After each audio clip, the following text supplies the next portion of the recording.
আলাইকুম। আশা করছি আপনারা ভালো আছেন এবং সুস্থ আছেন। আজকে আমরা চলে এসেছি নাটোর জেলা, নাটোর সদর হরিশপুর বাস টার্মিনালের পাশে ঘোষপাড়া গ্রামে। তো আপনারা জানেন যে নাটোর জেলা থেকে কিন্তু গুড়টা আমাদের বেশি তৈরি করা হয়। তো আমাদের এক ভাইয়ের সাথে আজকে পরিচিত হব। আসসালামু আলাইকুম। ওয়ালাইকুম আসসালাম। ভালো আছেন ভাই? জি আলহামদুলিল্লাহ ভালো আছি। তো ভাই আপনার এই গুড় তৈরি করেন কতদিন যাবত আপনি? আমি মোটামুটি আজকে 5 বছর যাবত তৈরি করি এবং আমার পরিবারে যারা পূর্বপুরুষ ছিল এই পূর্বপুরুষ থেকে এই গুড়টা তৈরি করা হয়। আচ্ছা আচ্ছা। তো ভাই এই গুড়টাকে একদম অরিজিনাল, কোনো ভেজাল মুক্ত আছে? একদম অরিজিনাল, কোনো প্রকার ভেজাল নাই। এটা নিয়ে যা পরীক্ষা করে কেউ যদি ভেজাল বের করতে পারে আমি এই গুড়ের ব্যবসা ছেড়ে দিব। আচ্ছা আচ্ছা, ঠিক আছে ভাই, অনেক সুন্দর একটা কথা বলছে। তো ভাই এই গুড় কত টাকা কেজি? এই গুড় হলো 220 টাকা কেজি। 220 টাকা কেজি না? ভাই 220 টাকা কেজি। আচ্ছা, এই 220 টাকা কেজি আপনি তো বাংলাদেশের 64টা জেলাতে ইয়ে দিতে পারবেন?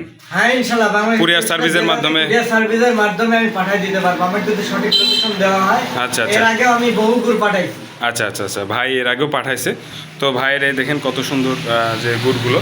তো ভাই আপনার এখানে যদি কেউ আসতে চায় আইসাও তো দেখে নিতে পারবে? হ্যাঁ ইনশাআল্লাহ এসে দেখে নিতে পারবে, খেয়ে দেখে নিয়ে যেতে পারবে। আচ্ছা আচ্ছা, ঠিক আছে।